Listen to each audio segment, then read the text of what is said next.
अनंत कोटि ब्रह्मांड नायक राजा धीराज योगीराज परब्रह्म श्री सच्चिदानंद सद्गुरु श्री साईनाथ महाराज।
वक्रतुंड महाकाय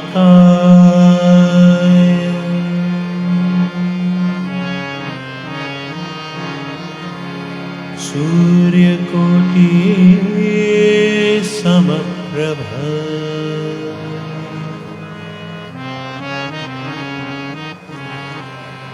निर्विघ्नं कुरु मे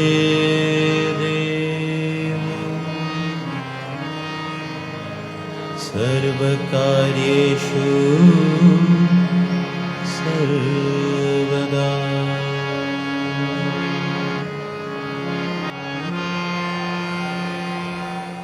गजाननं भूतगणादिसेवितं कपित्तजम्बूफलचारुभक्षणम्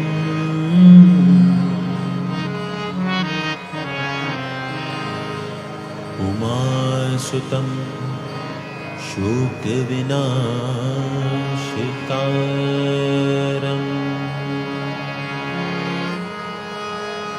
नमामि विघ्नेश्वर पादपङ्कजम्।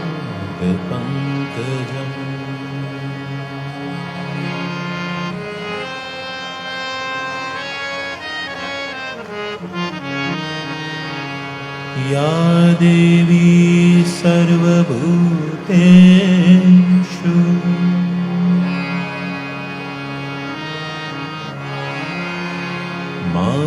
मातृरूपेण संस्थिता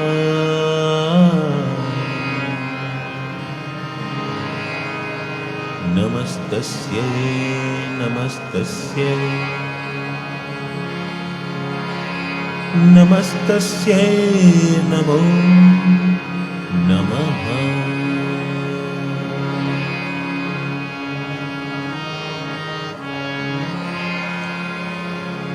नाहं वसामि वैकुण्ठे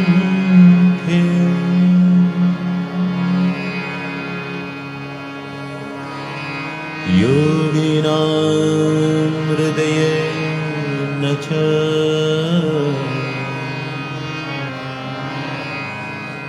मद्भक्ता यत्र गायन्ति तत्र तिष्ठामि नारद।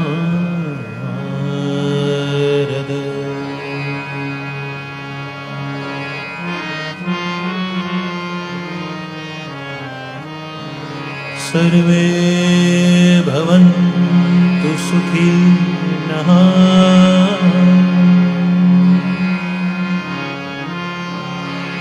सर्वे सन्तु निरामया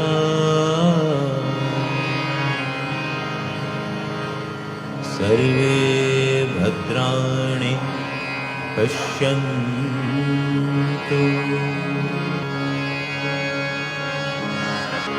मा कश्चित् दुःखभाग् भवेत्।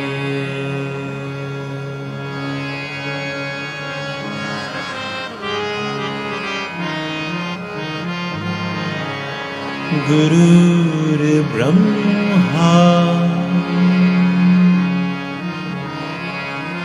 गुरुर्विष्णु गुरुर्देवो महेश्वरा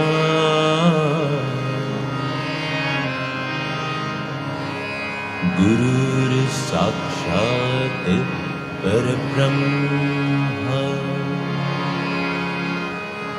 तस्मै श्री गुरुवे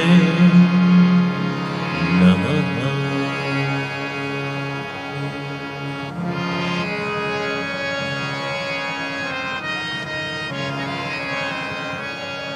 त्वमेव माताश्च पिता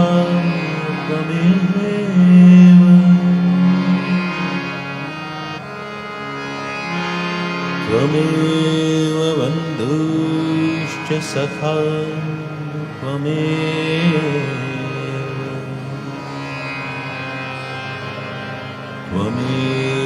विद्या द्रविणं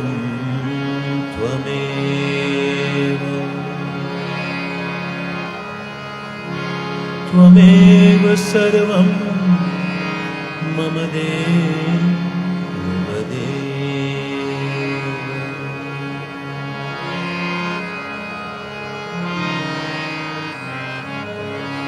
मेरा मुझ में कुछ नहीं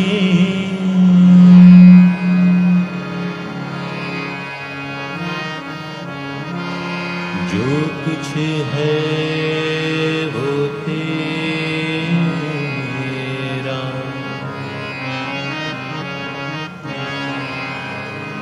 तेरा तुझको सौंपते क्या लागे है मेरा कि मेरे साईं तुमसे बीनती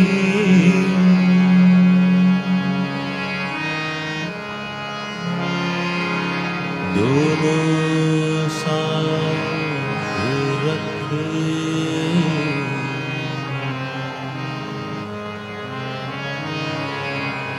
प्राण रखे तो लाज रखे। लाज बिन प्राण ना रखे।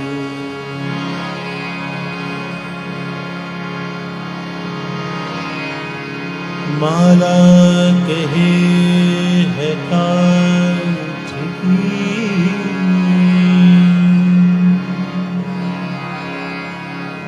तू क्यों फेरे मोहे।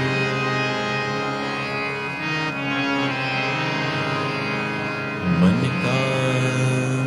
का फेर दे। तुरत मिला दूं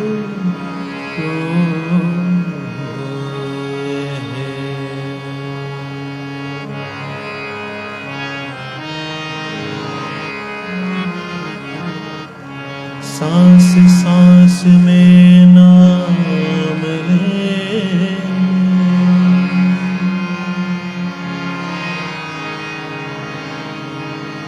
बचे सांस ना को।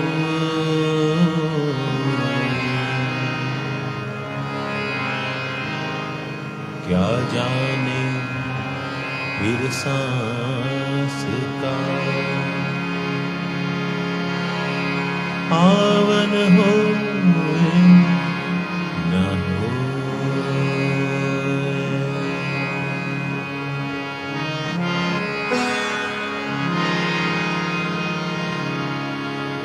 जय जया जी साईनाथ,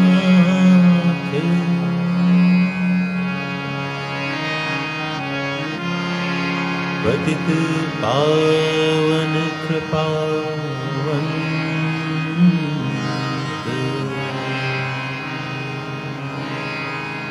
तुझा पदी ठेवितो माथा। आता अभय वसुदेव,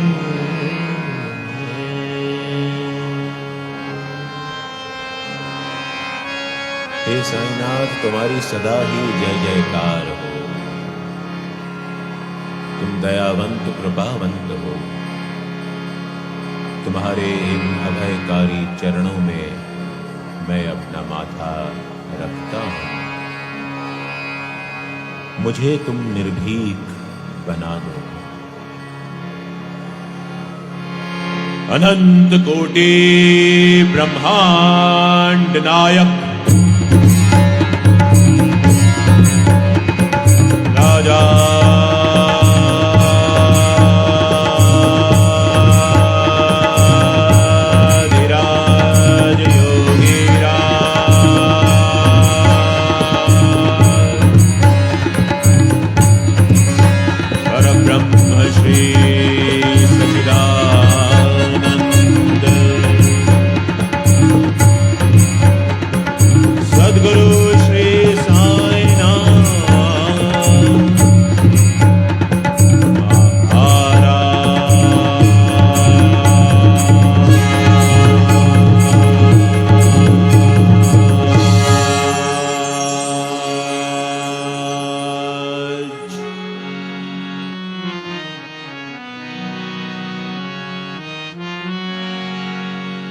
डूब तो तारे साईं, डूब तो तारे, डूब तो तारे साईं, डूब तो तारे।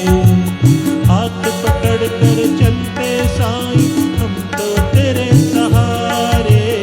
हाथ पकड़ कर चलते साईं हम तो तेरे सहारे। डूब तो तारे साईं, डूब तो तारे, डूब तो तारे साईं, डूब तो तारे।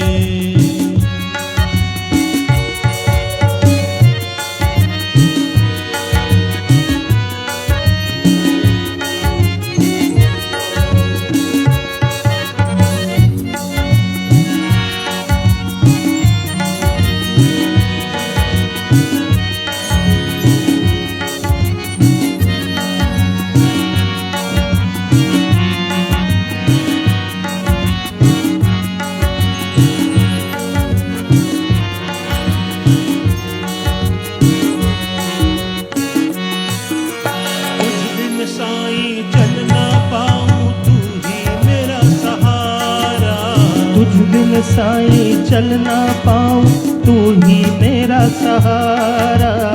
तुझ बिन साईं चल ना पाऊं, तू ही मेरा सहारा। तुझ बिन साईं चल ना पाऊं, तू ही मेरा सहारा। मेरे सारे शब्दों का साईं तू ही आधार। शब्दों का साईं तू ही आधारा, साईं तू ही आधारा। डूब तो तारे साईं डूब तो तारे, डूब तो तारे साईं डूब तो तारे।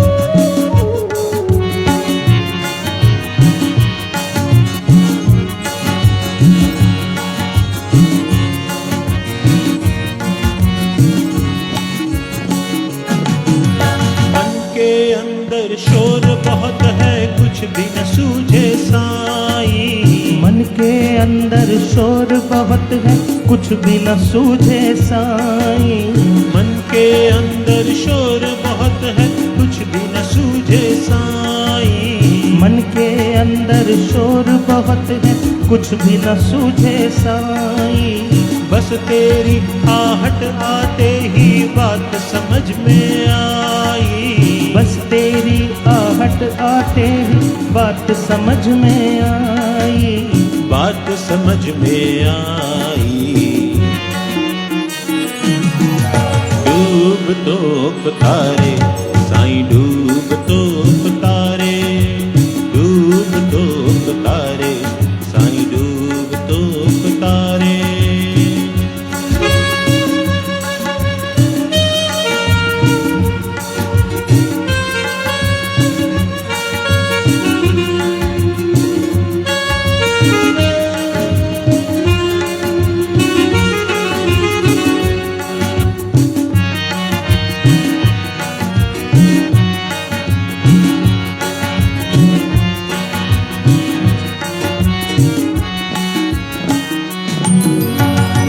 पड़ा था कच्ची सड़क पर पता न कोई ठिकाना, निकल पड़ा था कच्ची सड़क पर पता न कोई ठिकाना, निकल पड़ा था कच्ची सड़क पर पता न कोई ठिकाना, निकल पड़ा था कच्ची सड़क पर पता न कोई ठिकाना। खुदा की राहों पे है चलना तुझसे मैंने जाना, खुदा की राहों पे है चलना तुझसे मैंने जाना, तुझसे मैंने जाना।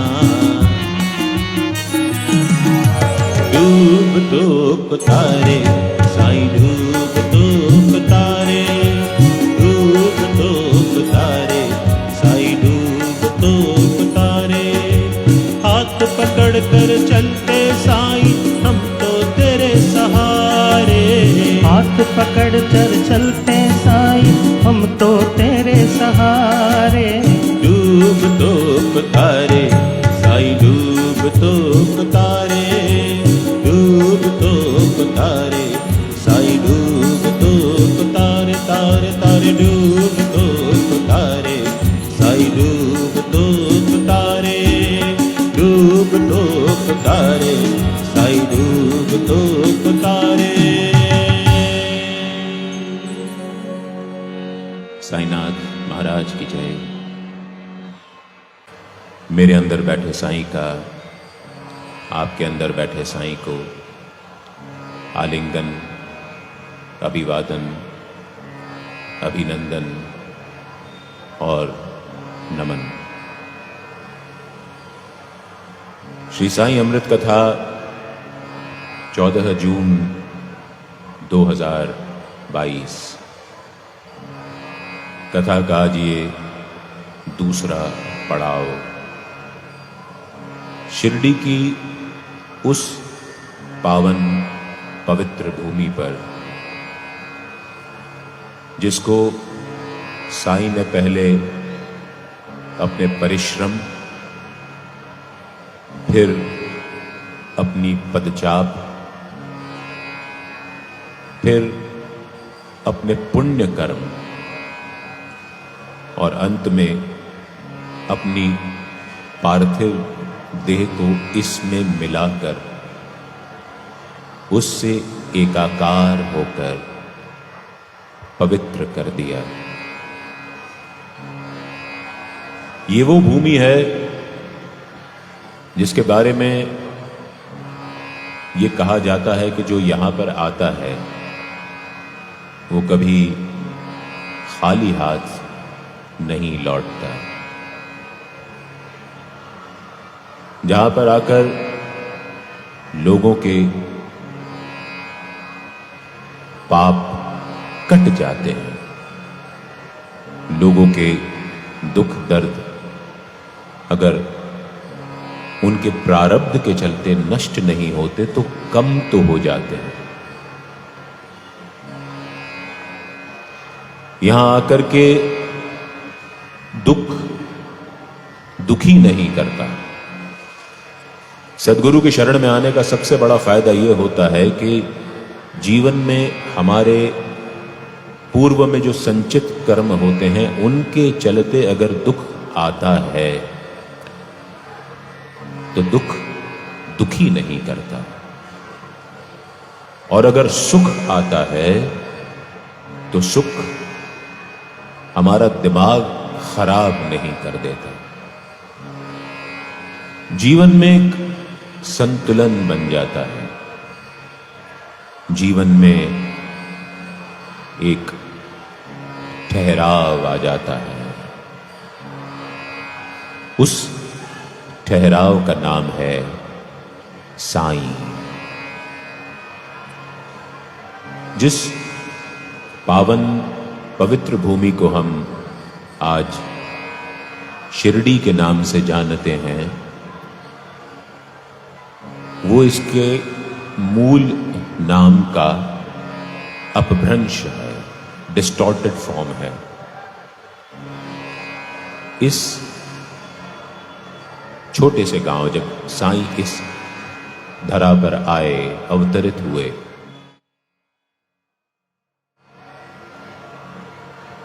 तो इस जगह का नाम शिरडी नहीं था। इस जगह का नाम शिलधी था। श छोटी की मात्रा, ल और धी।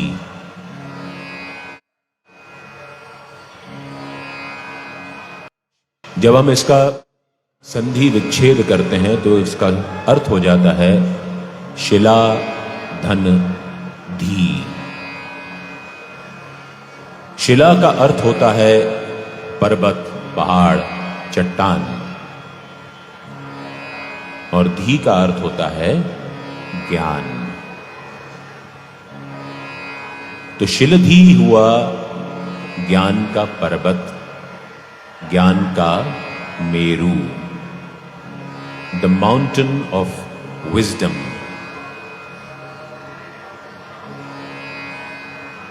ज्ञान हम सब के अंदर होता है, लेकिन हमने इस पे अज्ञान की परतें चढ़ा रखी होती हैं। एक बड़ा सुंदर दृष्टांत आता है इस श्री साईं सच्चरित्र में। नारायण गोविंद चांदोरकर, जिनको लोग नाना साहेब चांदोरकर के नाम से जानते थे,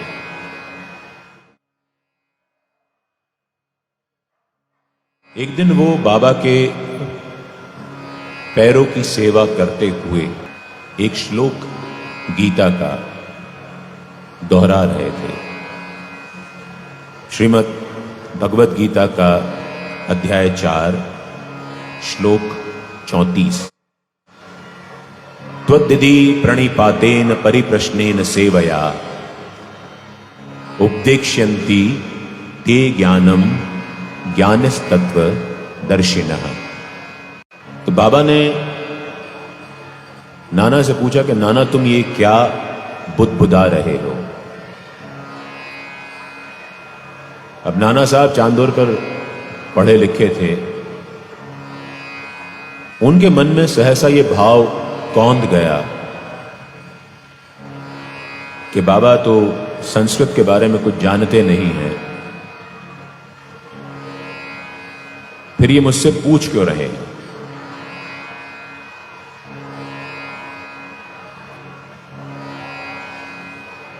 उसने बाबा के कहने पर वो श्लोक फिर से बुदा दिया।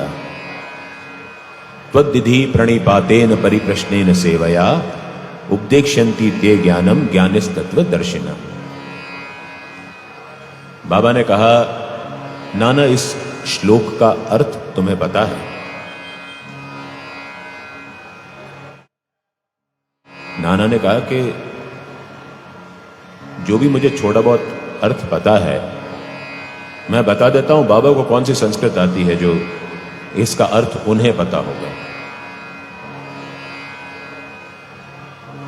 हमारी भाषा बड़ी अद्भुत भाषा है। इसमें हर एक भाव के, हर एक अभिव्यक्ति के दो अर्थ होते हैं। एक होता है शब्दार्थ यानी शब्दों का अर्थ, और एक होता है भावार्थ कि उन शब्दों में जो भाव पिरोया हुआ है उसका अर्थ। तो नाना ने उसका शाब्दिक अर्थ दोहरा दिया कि बाबा इसमें श्री कृष्ण अर्जुन से कह रहे हैं कि तुम्हें जहां भी ज्ञानी पुरुष मिल जाएं तुम उनके सामने साक्षात दंडवत हो जाओ, उससे तुम्हें सहज ज्ञान की प्राप्ति हो जाएगी। फिर बाबा ने एक एक करके इस श्लोक के शब्दों का छिलका उतारना शुरू किया।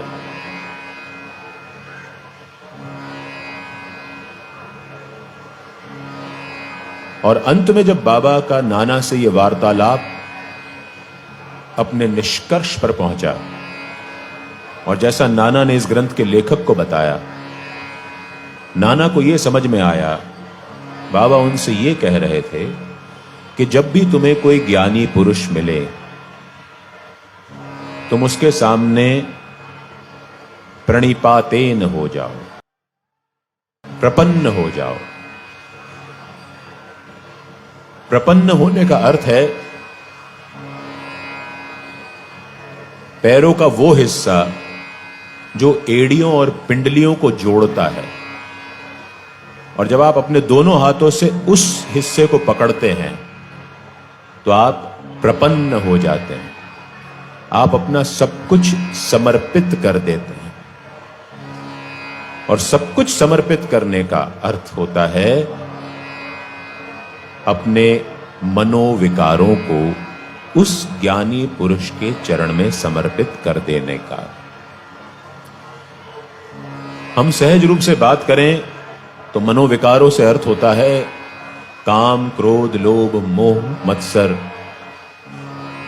आसान सी बात है, और तकरीबन हर कथावाचक, हर कथाकार, हर ग्रंथ, हर पुराण यही कहता है कि आपको यह करना चाहिए। बट क्या यह करना इतना आसान है?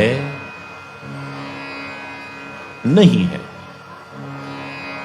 हम अपने जीवन से अगर ये सब निकाल देंगे तो हमारा जीवन इतना नीरस, इतना रसहीन हो जाएगा कि हमें जीवन को जीने की, उसका लुत्फ उठाने की हमारी उत्कंठा समाप्त हो जाएगी। और जब जीवन जीने का कोई हेतु नहीं रहेगा तो फिर जीवन बोझ लगने लगता है। कहना बहुत आसान है, वैराग्य ले लो, विरक्ति ले लो, संभव नहीं है। हम लोग सब गृहस्थ हैं, साधारण गृहस्थ हैं, हाड़ मास के पुतले हैं, 5 तत्वों से बने हुए हैं। हम लोग ये सब नहीं कर सकते हैं। बाबा ने अपने सच्चरित्र में बहुत अच्छे भाव से इसको समझाया है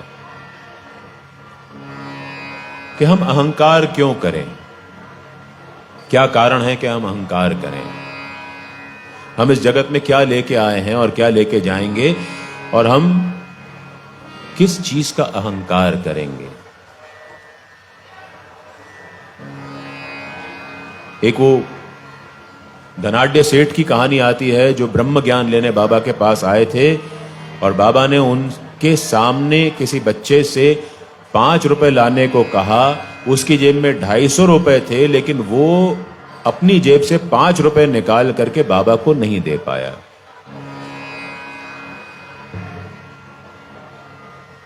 ₹5 निकाल के देने से अहंकार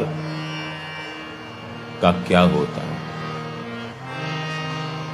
कैसे हम लोग जी सकते हैं? अंत में जब बाबा ने वो ये पूरी लीला समाप्त की तो उस सेठ को बाबा ने समझाया कि जब तू अपनी जेब से 5 रुपए नहीं निकाल के दे सकता, जबकि तेरे जेब में 250 रुपए हैं, तो तू क्या ब्रह्म ज्ञान प्राप्त करेगा?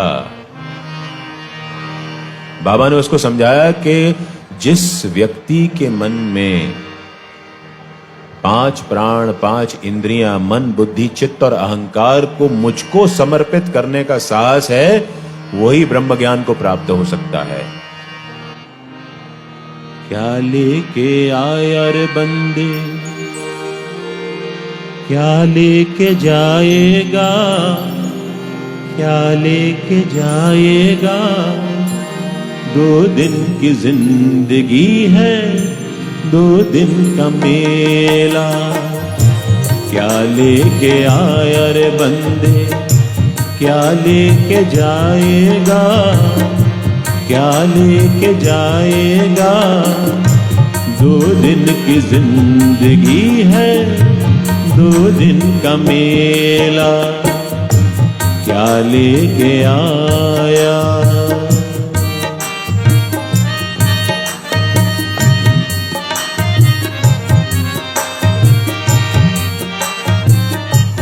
आज कबीर जयंती भी है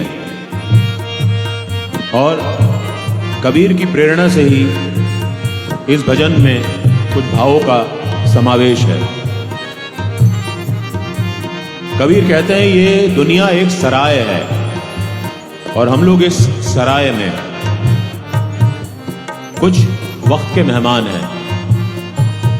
कौन सी सांस किसकी आखिरी होगी किसी को नहीं पता। हम लोग सामान सालों का बटोरते हुए चलते हैं, अगले क्षण का पता नहीं होता।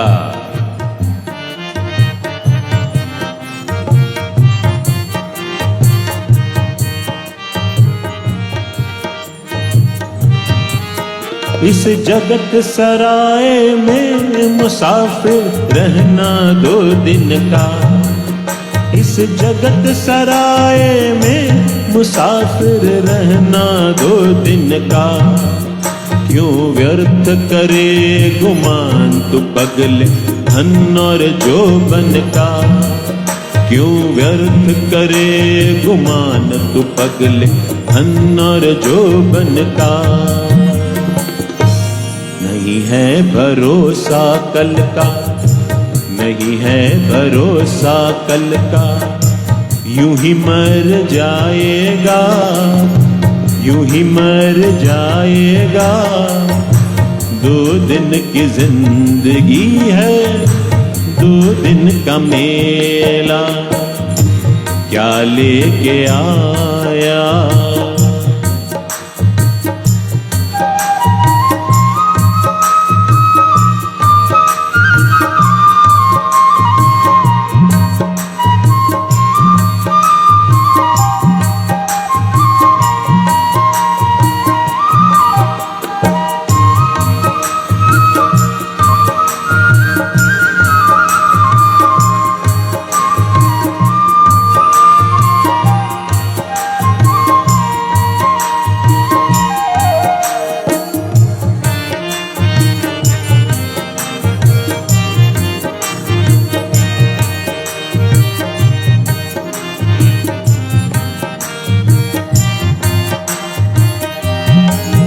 इस काया का है भाग, भाग बिन पाया नहीं जाता। इस काया का है भाग, भाग बिन पाया नहीं जाता। हर कर्म बिना नसीब फल तोड़ आया नहीं जाता। कर्म बिना नसीब फल तोड़ आया नहीं जाता। साईं नाम सच्चा है, साईं नाम सच्चा है। जग है झमेला, जग है झमेला। 2 दिन की जिंदगी है, 2 दिन का मेला। क्या लेके आया रे बंदे, क्या लेके जाएगा, क्या लेके जाएगा। 2 दिन की जिंदगी है, 2 दिन का मेला। 2 दिन की जिंदगी है, 2 दिन का मेला। 2 दिन की जिंदगी है, 2 दिन का मेला। तो आप सब कुछ करो।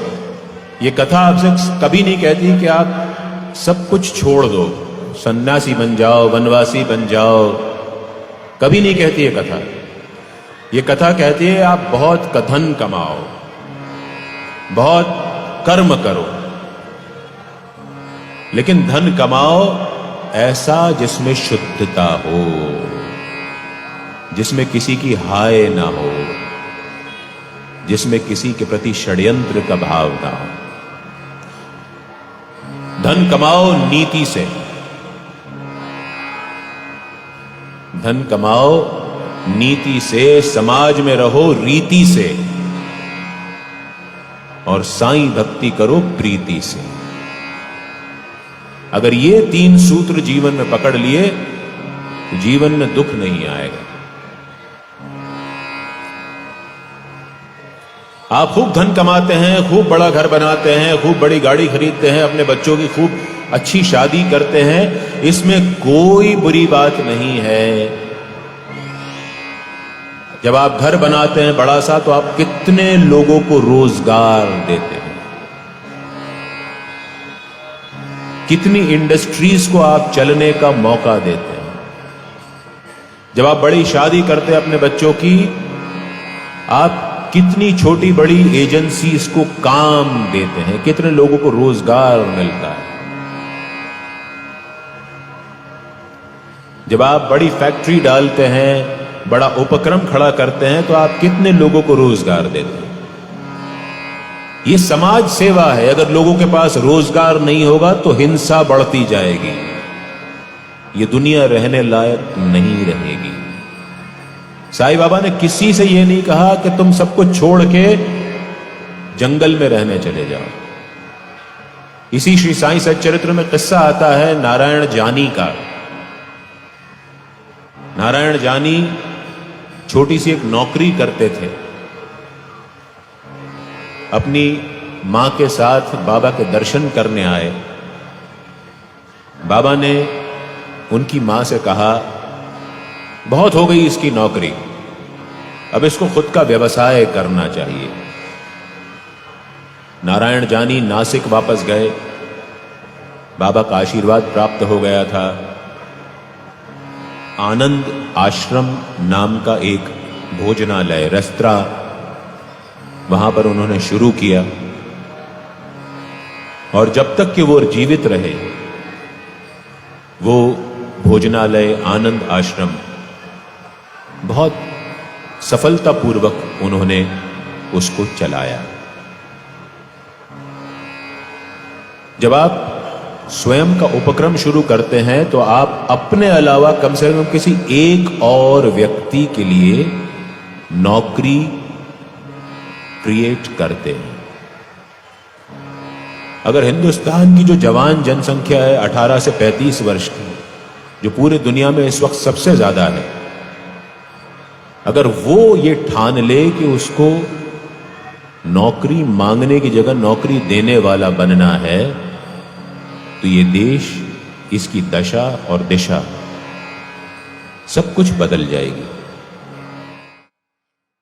लेकिन हमने तो अपने बच्चों को शिक्षा देनी शुरू करी है तांगे में जुता हुआ घोड़ा बनने की। तांगे में जो घोड़ा जुता होता है उसकी आंखों के दोनों तरफ एक एक पट्टी रहती है, वो यहां वहां नहीं देख सकता, वो ऐसे ही चलता रहता है। अरे अपने बच्चों को रेस में दौड़ने वाला घोड़ा बनाओ, चाबुक सहने की आदत डालो। हर चाबुक जब पड़ता है तो उस घोड़े की स्पीड बढ़ जाती है। अगर आप अपने बच्चों को बहुत कंफर्ट जोन में रखेंगे तो आप अगर उनको चाबुक नहीं मारेंगे, चाबुक से मेरा अर्थ यह नहीं कि आप उनको फिजिकली मारिए, उनको ऐसी परिस्थितियों में बड़ा करिए कि वो कठोर से कठोर जीवन भी जब कभी जीना पड़े, भगवान ना करे, तो सहजता से जी सके। अगर चाबुक आपका नहीं पड़ा तो समय का पड़ेगा, और समय का चाबुक माता पिता के चाबुक से ज्यादा बड़े घाव देता है। इस बात का ध्यान रखिए।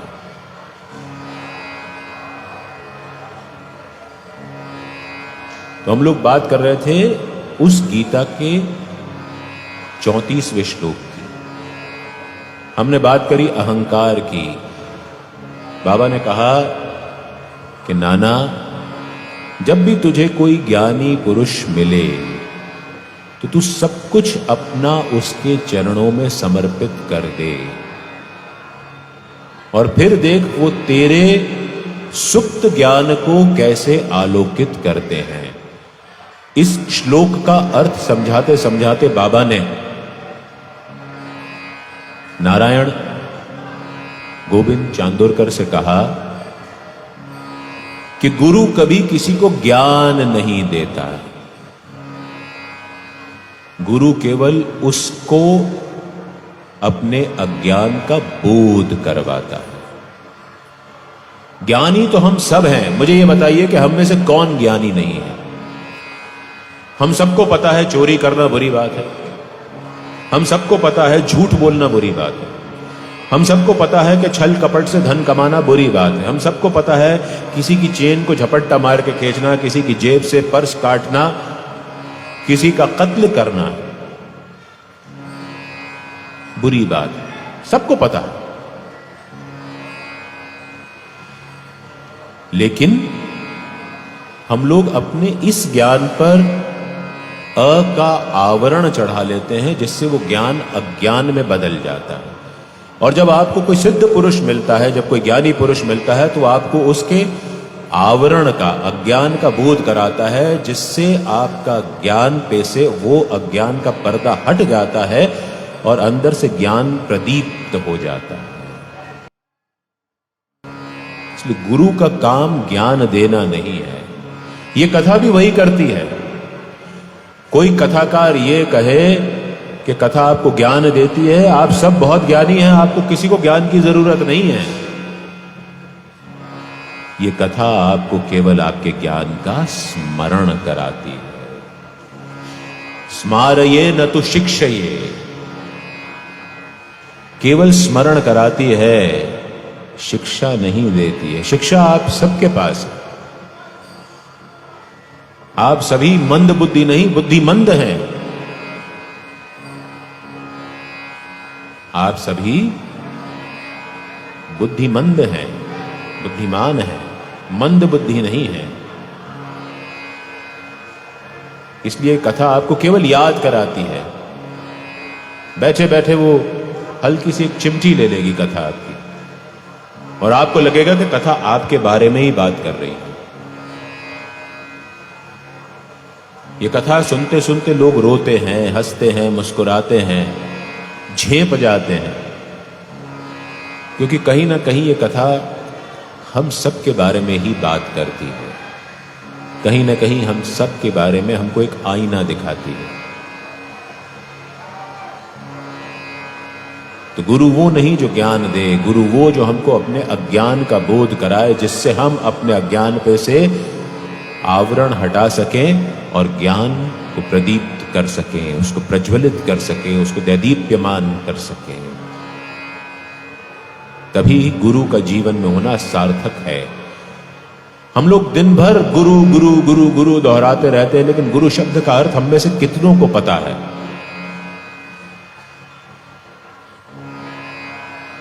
गु और रू, इन दो शब्दों के मिलन से यह शब्द बना है। गु का अर्थ है अंधकार और रू का अर्थ है मिटाने वाला।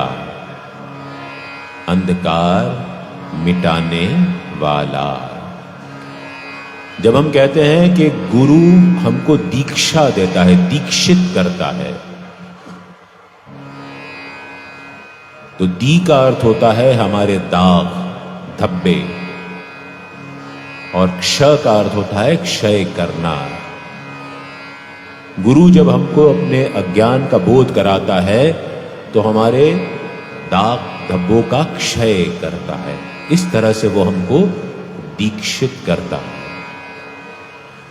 और आजकल हम सब ने बड़ा पैटर्न बना रखा है, एक फैड हो गया है, एक फैशन हो गया है कि हम लोग आजकल लोगों को गुरु बनाते हैं। अरे आप अपने अंदर पहले शिष्यत्व तो पैदा करिए, शिष्य बनने के गुण तो पैदा करिए। गुरु स्वयं आपको ढूंढते हुए आ जाएगा। और गुरु क्या आएगा? ईश्वर स्वयं सद्गुरु का रूप लेकर के आपको ढूंढते हुए आ जाएगा। आप अपने अंदर शिष्यत्व तो पैदा करिए। बड़े चले हैं गुरु बनाने वाले। आप कभी किसी को गुरु नहीं बना सकते, आप किसी के शिष्य जरूर बन सकते हैं। जिस दिन आपके अंदर वो समर्पण भाव आ जाएगा, जिस दिन आप प्रपन्न होना चाहेंगे, जिस दिन आप सच्चे मन से अपने विकारों का क्षय करने की इच्छा रखेंगे, साईं किसी न किसी रूप में, किसी परिस्थिति के रूप में, किसी सज्जन पुरुष के रूप में, किसी दुर्जन पुरुष के रूप में भी आपके सामने आके आपको आपके अज्ञान का बोध कराएगा। साईं तो ये लीला रचते हैं। परिस्थितियां इतनी विकट कर देंगे कि आपको समझ में आ जाएगा कि क्या व्यर्थ का जीवन आप जी रहे हैं। लेकिन वो आपको दंडित नहीं करना चाहते, वो केवल आपको बोध कराना चाहते हैं। साईं ने कभी किसी को दंडित नहीं किया जीवन में। उनका शिरडी में पहला ज्ञात चमत्कार इस बात का सबसे बड़ा उदाहरण है। हम सब जानते हैं कि बाबा जब अपने दूसरे प्रवास में शिरडी आए तो उन्होंने यहां वो जो पीछे मस्जिद है, उस जमाने में टूटी फूटी होती थी, उसको अपना ठिकाना बना लिया। और जिसको बाबा मस्जिद माई कहा करते थे, उस मस्जिद माई को बाबा रोज शाम को श्रृंगारित करते थे, दीपक जला के।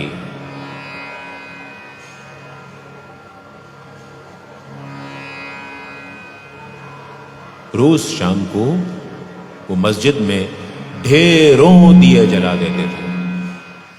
चारों तरफ मस्जिद जगमग कर उठती थी। और उनके पास कमाई का कोई ठिकाना था नहीं,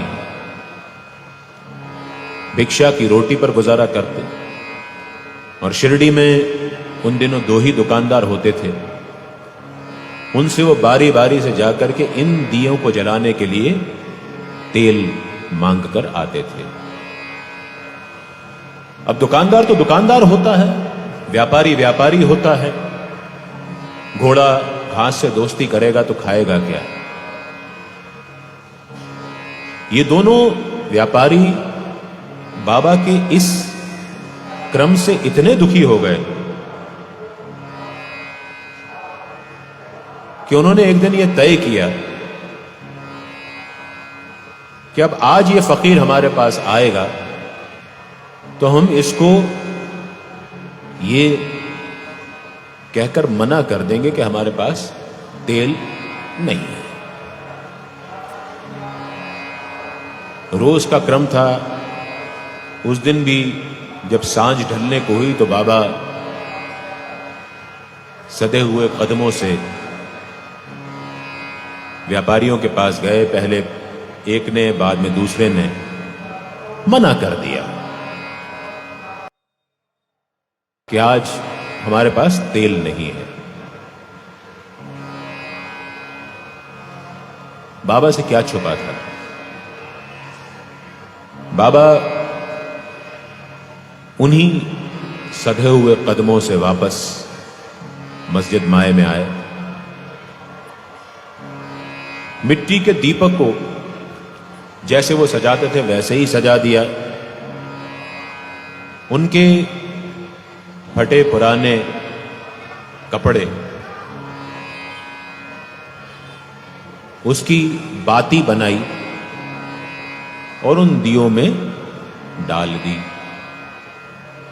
और ये दोनों दुकानदार, चूंकि इन्होंने झूठ बोला था बाबा से, सहज मानव प्रवृत्ति के कारण, जब हम किसी के साथ झूठ बोलते हैं तो हम भी उसके मजे लेने के लिए छुप करके ये देखते हैं कि हमने जो किया है उसका नतीजा क्या हो रहा है। तो ये दोनों दुकानदार टूटी हुई मस्जिद की दीवार, उसकी आड़ में छिप करके खड़े हो गए।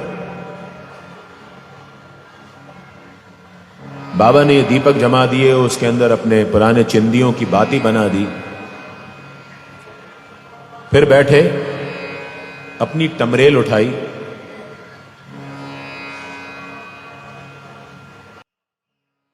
उसके अंदर पानी डाला और उस टमरेल को अपने मुंह में लगा लिया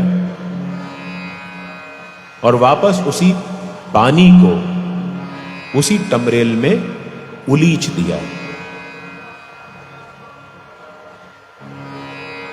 ये दोनों दुकानदार खड़े होकर के पूरा तमाशा देख रहे थे। बाबा ने टमरेल को उठाया और धीमे धीमे जितने दीपक उन्होंने जमाए थे सबके अंदर वो पानी डाल दिया। अब ये दोनों दुकानदार एक दूसरे को देखें, ये क्या पागल है, ये पानी क्यों डाल रहा है दीपक में। बाबा ने सभी दियों में पानी डालने के बाद अपनी चकमक उठाई। माचिस को उन दिनों चकमक कहा जाता था और माचिस का यह स्वरूप नहीं होता था, अलग स्वरूप होता था, इस कारण से उसको चकमक कहा जाता था। चकमक उठाई, उनको प्रज्वलित किया और एक एक करके समस्त दियों को उन्होंने जला दिया। सारे दिए जल उठे। बात यही खत्म नहीं होती। अब आप कहेंगे कि पानी से भला दिए कैसे जल जाते हैं? जल ही नहीं सकते। It sounds so illogical. क्या बेतुकी बात है, इसमें कोई तर्क नहीं है कि पानी से कभी दिए जल जाएं। No, it is not illogical. There are some things which are beyond logic. कुछ चीजें तर्कों से परे होती हैं और आप किसी बात को सिर्फ इसलिए खारिज नहीं कर सकते कि वो आपकी बुद्धि उसको खारिज कर देती। दुनिया के न जाने कितने ऐसे रहस्य हैं जो रोज उजागर हो रहे हैं। किसी दिन शायद ये रहस्य भी उजागर हो सकता है कि पानी से भी दीपक जलाए जा सकते हैं। आज बहुत सारी ऐसी बातें जो किसी जमाने में असंभव मानी जाती थी, आज संभव हुई हैं।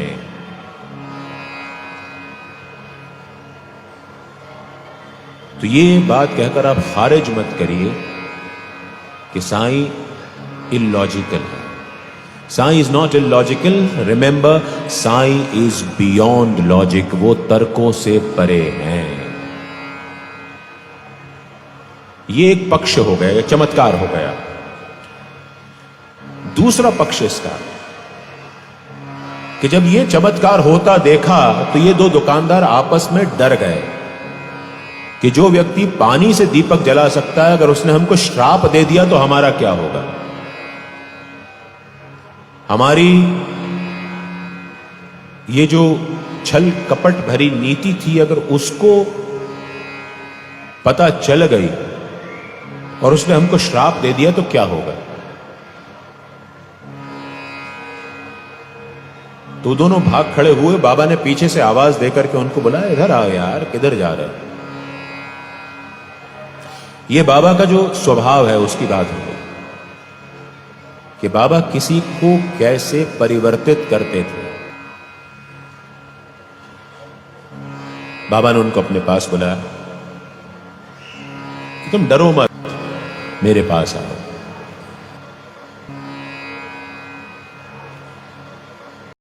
तुम समझो कि तुमने क्या किया था। दोनों माफी मांगने लगे। बाबा ने कहा, तुम मुझसे माफी क्यों मांगते हो? तुम्हें माफी मांगनी है तो उस परवरदिगार से माफी मांगो जिसकी शान में दिए जलाए जाना थे। तुम्हें माफी ही मांगनी है तो शिरडी के उन गांव वालों से माफी मांगो जो रात को मुझसे मिलने मेरे लिए खाना लेकर के आते और रोशनी ना होने पर उनको ठोकर लगती। तुम्हें माफी मांगनी है तो खुद अपने आप से माफी मांगो कि तुमने झूठ बोल करके, मुझसे तो तुमने बाद में झूठ बोला, तुमने उसके पहले खुद को झूठ बोलने के लिए तैयार किया और तुमने अपना अंतर मन खराब किया। तो माफी मांगनी है तो तुम खुद अपने आप से माफी मांगो। ये बाबा का स्वभाव है। कभी जब हम बाबा के नाम का दीपक, उनके नाम का दीप अपने मन के अंदर प्रज्वलित करते हैं तो कभी भी हमारे मन में अंधियारा नहीं होता। बाहर भले अंधेरा हो जाए, लाइट चली जाए, सूरज डूब जाए, हम किसी अंधेरी गुफा में पहुंच जाए, लेकिन हमारा मन के अंदर जो उजियारा होगा वो उजियारा हमको उस अंधेरे को हराने में मदद करेगा।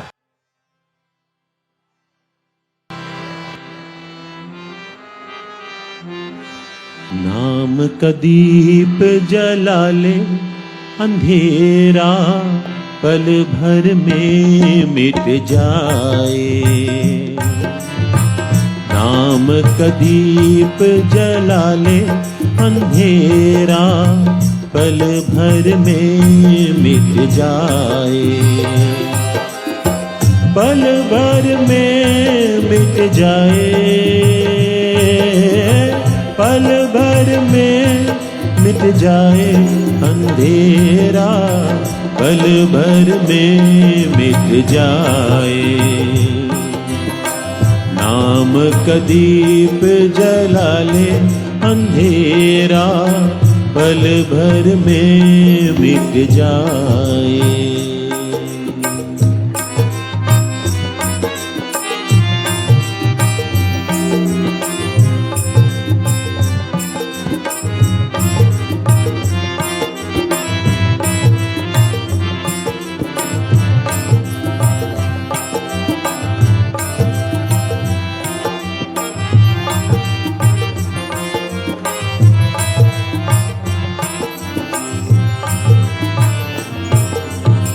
जिस ज्योति से जग उजियारा, वो है साईं प्राण प्यारा, वो है साईं प्राण प्यारा।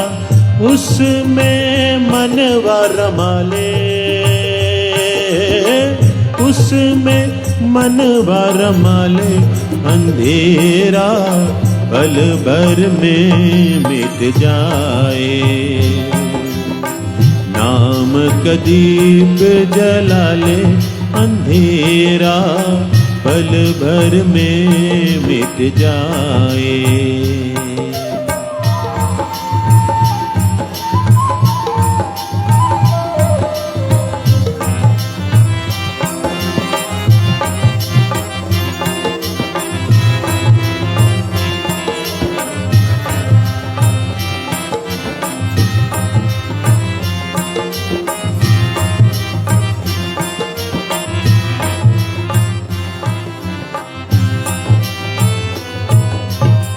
सत्संगत से लौ लग जाती, मन को बना ले प्रेम की बाती, मन को बना ले प्रेम की बाती।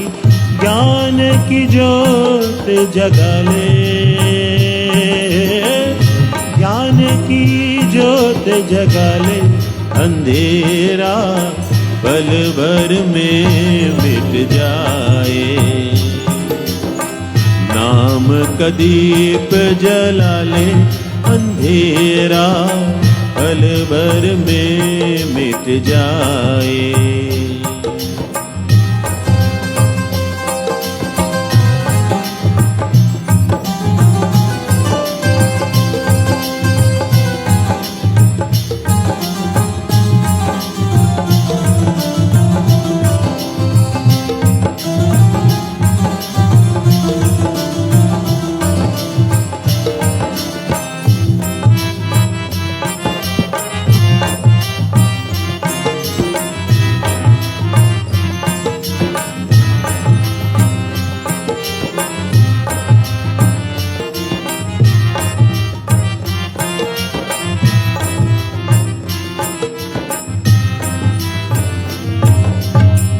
भजन से गूंजे मन का मंदिर, सूरत समाधि लग जाए फिर, सूरत समाधि लग जाए फिर। चरण पड़े आज़मा ले, चरण पड़े आज़मा ले अंधेरा पल भर में मिट जाए। नाम का दीप जला ले अंधेरा पल भर में मिट जाए। पल भर में मिट जाए, पल भर में मिट जाए अंधेरा पल भर में मिट जाए अंधेरा पल भर में मिट जाए अंधेरा पल भर में मिट जाए। नाम का दीप जला ले, साईं का दीप जला ले अंधेरा पल भर में मिट जाए।